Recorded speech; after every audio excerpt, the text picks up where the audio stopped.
Welcome back ناظرین، آپ ہمارے ساتھ شامل ہیں پروگرام کشف المحجوب میں، اور حضور داتا گنج بخش علی حجویری رحمۃ اللہ تعالی علیہ نے حضرت سیدنا علی کرم اللہ وجہ الکریم کا تذکرہ فرمایا، اور وقفے پہ جانے سے قبل گفتگو فرما رہے تھے مجددی صاحب اصول و بلا میں ہمارے امام ہیں حضرت علی کرم اللہ وجہ الکریم۔ اب میں چاہتا ہوں کہ جو صحابہ نے طریقت ہیں ان کے لیے، اور پھر جو صحابہ نے طریقت کے آگے مریدین ہیں، ان کے فالوورز ہیں، ان کے لیے کرائٹیریا ہمیں آپ حضور داتا صاحب کی تعلیمات کے حوالے سے دیں، جن پر چلنے سے ہم وہ اصولوں کو بھی اپنائیں، اور پھر ہمیں پتہ چلے کہ اس میں جو مصیبتیں آتی ہیں ان سے کیسے بچنا ہے۔ دو بنیادی باتیں اس میں بڑی اہم ہیں، سمجھنے کی ہیں۔ جی جی، کہ جب تک آپ اصول کو فالو نہیں کریں گے بلا پیش ہی نہیں آئے گی۔ اللہ اکبر، یہ بات ذہن نشین رکھیں۔ جی جی، ایک شخص اس ٹریک پہ چڑھا ہی نہیں ہے، اس کو بلا کیوں پیش آئے؟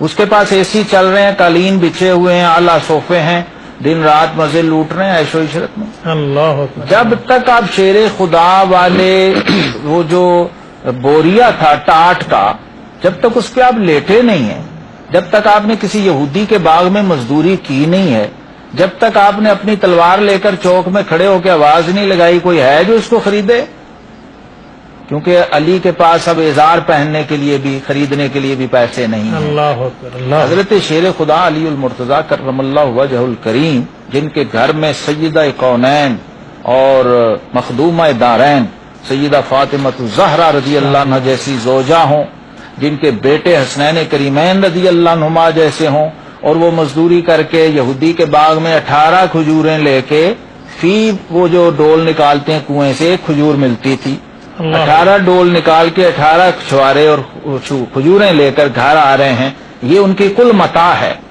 اور پھر اس کو بھی جب افطاری کا ٹائم ہوتا ہے اور کوئی سائل صدا لگاتا ہے تو اٹھا کے سائل کو دے دیتے ہیں، خود پانی سے روزہ کھولتے ہیں۔ جب تک اس بلا کے بحر سے خود آپ کبھی گزرے نہیں ہیں، آپ نے اس کو چکھا نہیں ہے۔ پھر بچپن سے حضرت علی المرتضیٰ رضی اللہ تعالیٰ کا گھر آپ دیکھیں، آپ کے والد حضور علیہ السلام کے چچا ابو طالب کا گھر کثیر العیال تھے، تنگ دستی تھی، جی جی، اور حضور علیہ الصلوۃ والسلام سے آپ کے چچاؤں نے اور بھائیوں نے مشورے کیے کہ بھائی ان کے 10 بیٹے ہیں، کیوں نہ ایک ایک کی کفالت ہم کریں۔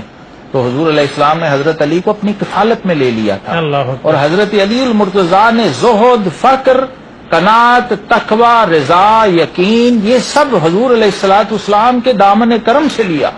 وہیں حضور علیہ السلام آپ کے مربی تھے۔ اللہ اکبر، جب آنکھ کھولی تو حضرت علی کی یہ سعادت ہے کہ جب انہوں نے اس کائنات عرضی میں آنکھ کھولی تو پہلی نظر چہرہ مصطفیٰ پہ پڑی، سبحان اللہ، اور نام آپ کا باپ نے نہیں رکھا، حضور علیہ الصلوۃ والسلام نے علی نام رکھا، تربیت دی، اور ایسی کٹھالی سے گزارا کہ ہجرت کی رات اپنے بستر پہ سلایا، وہ بستر جو اس وقت بستر مرگ تھا۔ حضرت شیر خدا فرماتے ہیں جیسی نیند اس رات آئی ہے کبھی زندگی میں نہیں آئی۔ تو وہ زہد، وہ تقوی، وہ ریاضت اور وہ بلاء و مصائب کے پہاڑ جو شیر خدا کو لمحہ وصال تک ملے، پہلے اس کو دیکھنا ہوگا، پھر ہمیں سمجھ آئے گی کہ غریق کے بحر بلا کیا ہوتا ہے، اور پھر اس کے بعد جب آپ اس رستے پر چلیں گے، اس ٹریک پر، تو آپ کے سامنے کوئی بلا آئے گی آپ کے مقام کے مطابق، حضرت علی کے مقام کے مطابق نہیں۔ جی جی جی، آپ جو سالک، مرید یا کتب یا ابدال یا ولی یا بزرگ جس مرتبے پہ ہوتا ہے اس کی بلا بھی اس کے مطابق ہوتی ہے۔ جب آپ کو پیش آئے گی پھر آپ رہنمائی لیں گے تو آپ کو اندازہ ہو جائے گا کہ اب شیر خدا کا فیض مجھے کیسے مل رہا ہے، اور میں نے ڈٹ کے ثابت قدمی سے اس میں سے گزرنا کیسے۔ سبحان اللہ۔ محترم صاحبزادہ صاحب، حضور داتا گنج بخش علی حجویری رحمۃ اللہ تعالی علیہ نے اس چیپٹر کے اندر تذکرہ فرمایا، جب ایک شخص آپ کی خدمت میں حاضر ہوا اور عرض کیا کہ حضرت مجھے نصیحت فرمائیں، تعلیمات تصوف کے حوالے سے کیا استدلال حضور داتا صاحب یہاں سے ڈیرائیو کرتے ہیں؟ حضرت داتا گنج بخش علی حجویری رحمۃ اللہ تعالی نے حضرت علی المرتضیٰ رضی اللہ تعالیٰ کے اس قول کا کہ ایک شخص حاضر ہوا اور آپ نے عرض کی کہ حضور مجھے کوئی نصیحت فرمائے، تو آپ نے نصیحت فرمائی کہ آپ اپنے اہل و عیال سے زیادہ شغل نہ کر لیا کرو۔ جی جی، اسی لیے کہ اگر آپ کے اہل و عیال اللہ کی ولی ہے تو اللہ اپنے اولیاء کو ضائع نہیں کرتے، اور اگر اولیاء نہیں ہے تو پھر غیر اللہ من دون اللہ سے کیا زیادہ شغل رکھنا ہے۔ آپ مبارک فرماتے ہیں کہ اس سے ہمیں ایک نصیحت ملتی ہے. جی جی صوفیاء کرام کی ایک عقیدہ اور نظریہ ہے کہ من دون اللہ کے ساتھ زیادہ شغل نہ کرو. بالفاظ دیگر اسے ہم من دون اللہ میں کون سے طبقات آتے ہیں؟ ما سوا اللہ کے سوا. اس میں اہل و عیال بھی آ گئے اس میں.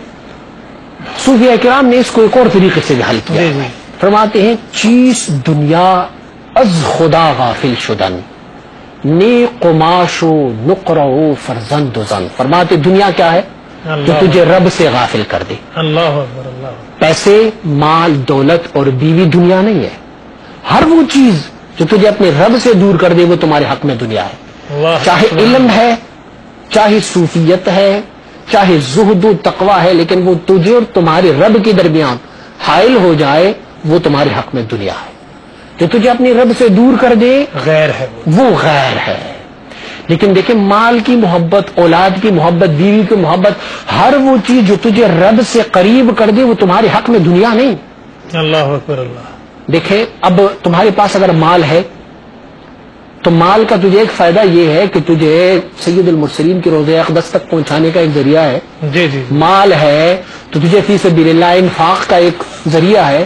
مال ہے تو تجھے فی سبیل اللہ خرچ کرنے کا ایک طریقہ ہے. نہیں ہے تو جی کیا جی. خرچ کرو گے؟ صحابہ کرام رضوان اللہ علیہ مجمعین کی سیرت طیبہ میں ہمیں یہ ہے کہ جو غریب صحابہ کرام ہوتے تھے جن کے پاس مال نہیں تھا, انہوں نے حضور سید المرسلین صلی اللہ علیہ وسلم سے عرض کیا رسول اللہ صلی اللہ علیہ وسلم مالدار صحابہ کرام تو خرچ کر دیتے ہیں, فی سبیل اللہ انفاق کر دیتے ہیں, ہمارے پاس کچھ نہیں ہے.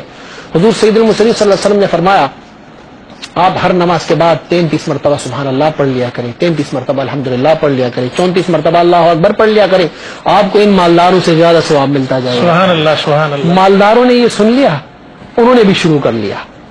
اللہ تو عرض کرنے لگی فقیروں نے یا رسول اللہ صلی اللہ علیہ وسلم, انہوں نے بھی شروع کر لیا. حضور نے فرمایا بس اللہ کی مرضی ہے, اللہ نے ان کو مال بھی دیا ہے, یہ نعمت بھی عطا فرمائی ہے اللہ رب العزت. اللہ اکبر. خوبصورت تذکرہ آپ ناظرین سن رہے ہیں حضرت سیدنا علی کرم اللہ وجہ الکریم کے حوالے سے. محترم علامہ مجدد صاحب, جب کسی شخص نے حضرت مولا علی کرم اللہ وجہ الکریم سے پوچھا کہ مجھے کوئی اچھا عمل بتائیں, وہ جو ایک قول مبارک حضور دادا صاحب نے نقل فرمایا ہے اس حوالے سے بیان فرمائیے. یہ دونوں باتیں جڑی ہوئی ہیں آپس میں. جی. پہلی نصیحت بھی اور دوسری بھی. اس کو کہتے ہیں انقطاع ان ما سوی اللہ.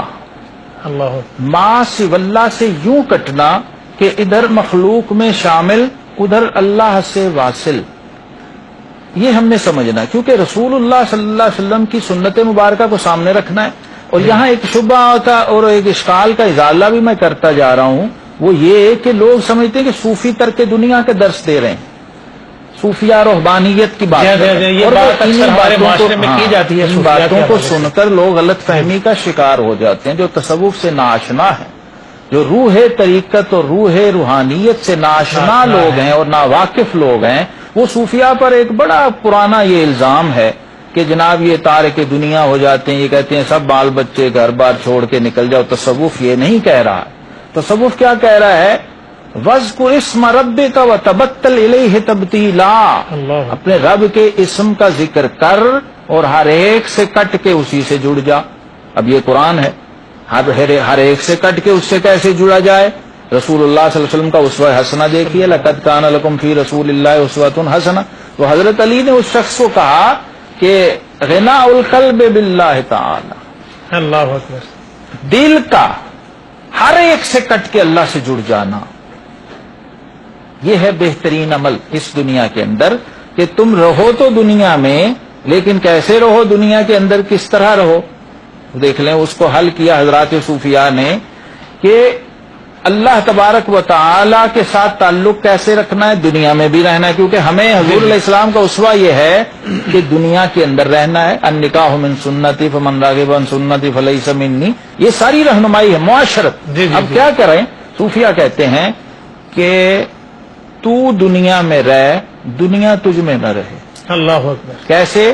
جیسے رومی رحمت اللہ فرماتے ہیں کہ آپ در کشتی ہلاک کشتی ہے. کہتے ہیں پانی اگر کشتی کے اندر آ جائے تو کشتی ہلاک ہو جاتی ہے, اور زیر کشتی باہر کشتی پشتی ہے. اگر پانی کشتی کے نیچے رہے تو کشتی کی بقا کا سامان ہے، سبحان اور اگر وہی پانی کشتی کے اندر آ جائے تو اس کی تباہی اور ہلاکت کا سامان ہے۔ فرمائے تو نے بھی کشتی کی طرح دنیا کے اس دریا میں رہنا ہے کہ دریا تیرے اندر نہ جائے، تو دریا کے اندر رہے۔ دنیا جو ہے اس میں یوں رہنا ہے کہ تو دنیا میں رہے، دنیا تجھ میں نہ رہے۔ سبحان اللہ۔ ہاں محترم صاحبزادہ صاحب، اب ہمارے پروگرام کے آخری لمحات ہیں۔ میں آخری کوشچن آپ سے یہ پوچھنا چاہوں گا کہ جو علوم دنیا و آخرت سے تجرید حاصل کرنا اور نظارہ تقدیر حق میں رہنا، اس سے کیا مراد ہے؟ اس پر ہم اپنے پروگرام کو وائنڈ اپ کریں گے، اس حوالے سے بیان فرمائیے۔ صوفیاء کرام کو یہ چاہیے، جو اللہ کے وصف و قرب کے راستے میں جانے والے لوگ ہیں، اس سے یہ ہونا چاہیے کہ وہ مستغنی عن العالمین رہے۔ وہ جو کوئی عبادت بھی کر لے وہ جنت کے حصول کا طالب نہ ہو، اللہ جنت کی لالچ میں عبادت نہ کرے، دنیا کی کسی متاع اور دنیا کے کسی سامان کی لالچ میں وہ عبادت نہ کرے۔ کوئی بھی علم حاصل کیا، علم کی حصول کے لیے ان کا مقصد اور مرکز اور متمع یہ نہ ہو کہ مجھے کوئی سٹیٹس مل جائے، کوئی دنیاوی فائدہ مجھے مل جائے، یا سلوک و تصوف کیا میں بڑا پیر صاحب بنوں، لوگ مجھے سٹیٹس دے، احترام و عزت مل جائے، یا سلوک و تصوف کیا تو اس سے مراد اور مقصد یہ لیا جائے کہ مجھے حور و قصور مل جائے اور جنت میں مجھے جگہ مل جائے، نہیں، بلکہ محض رضائے الہی اس سے مقصد ہو۔ الا للہ دین الخالص، سبحان اللہ، بس اللہ کے لیے۔ پھر وہ ساری انعامات رب کے پاس ہے، جس نے اپنی ساری غموں کو اکٹھا کیا۔ من جعل همومه ہما واحدا ہم آخرتہ کفاہ اللہ هموم الدنیا، جس نے اپنی ساری غموں کو اکٹھا کیا اور ایک غم بنایا اور وہ غم آخرت رہا تو اللہ اس کے تمام غموں کے لیے کافی ہے۔ وہ سارے کچھ فی البدیع ان کو ملنے والی ہے، سب کچھ ملنے والا ہے۔ سید المرسلین صلی اللہ علیہ وسلم کی حدیث سے یہ ہے کہ ایک صحابی اس نے ایک اپنے کمرے میں ایک کھڑکی بنائی، جی جی، اس کھڑکی بنانے سے حضور نے پوچھا کھڑکی کس لیے بنائی؟ انہوں نے کہا عرض کیا رسول اللہ صلی اللہ علیہ وسلم میرے کمرے میں ذرا اندھیرا تھا اور ہوا کی کوئی وینٹیلیشن نہیں تھی، تو میں نے وہ کھڑکی اسی لیے بنائی کہ وہ ہوا کی انعکاس ہو اس میں سے۔ حضور نے فرمایا اگر اس میں تم نیت کر لیتے نا کچھ اور، نیت یہ ہوتی کہ مسجد نبوی میں اذان کی آواز ہوگی، وہ اذان کی آواز میں سن لیتا ہوں تو تجھے ثواب بھی مل جاتی، روشنی اور ہوا کی وینٹیلیشن بھی مل جاتی، سارے کام ہو جاتے۔ تو اگر صوفی اور سالک کے لیے اور اللہ کی وصف و قرب میں جانے والے لوگوں کے لیے یہ ہے کہ وہ مستغنی عن العالمین ہو، نہ جنت کی طالب ہو نہ دنیا کی طالب ہو، طالب ہو تو صرف ایک چیز کی رضا الہی کی، تو اسے دنیا بھی مل جائے گی اور آخرت بھی مل جائے گا۔ دوسری ان کے لیے ان کا مطمع نظر یہ بھی ہونا چاہیے کہ حضور سید المرسلین صلی اللہ علیہ وسلم بارک کی اتباع ہو۔ حضور کے ہاتھ میں دونوں جہانوں کی کنجیاں تھی، خیرات کی کنجیاں تھی، لیکن خود حضور سید المرسلین صلی اللہ علیہ وسلم نے الفقر فخری فرمایا، وہ فقر اختیاری حضور نبی اکرم صلی اللہ علیہ وسلم نے اختیار فرمایا، تو اللہ نے اسے دونوں جہانوں کی بہتری عطا فرمائی۔ سبحان اللہ۔ ناظرین، آپ تذکرہ سن رہے ہیں حضرت سیدنا علی کرم اللہ وجہ الکریم، اور کشف المحجوب کے اندر حضور داتا گنج بخش علی حجویری رحمۃ اللہ تعالی علیہ نے جو 7ویں چیپٹر میں خلفائے راشدین کا تذکرہ فرمایا، اس میں بالخصوص آج آپ نے تذکرہ سنا چوتھے خلیفہ راشد اخی مصطفیٰ سیدنا ابو الحسن علی بن ابی طالب کرم اللہ وجہ الکریم کا۔ اللہ تعالی ہمیں توفیق عطا فرمائے کہ جو تعلیمات تصوف حضور داتا گنج بخش علی حجویری رحمۃ اللہ تعالی علیہ نے ڈیرائیو کی ہیں حضرت علی کرم اللہ وجہ الکریم کی تعلیمات سے، اللہ تعالیٰ ان پر عمل کرنے کی توفیق عطا فرمائے اور ہماری اندرونی کیفیات کو ایسا بنا دے، اور راہ سلوک پر جتنے چلنے والے سالکین ہیں اللہ کریم ان کو ہمیں پیروی کرنے والا، ان کی پیروی کرنے والا ہمیں بنا دے، اور ہماری زندگیوں کے اندر تعلیمات تصوف اس کی روشنی آ جائے، اور پھر ہماری زندگیوں کے اندر اور پھر ہمارے معاشرے کے اندر ایک سکون کی فضا میسر آ جائے۔ ناظرین، ہمارے پروگرام کا وقت اپنے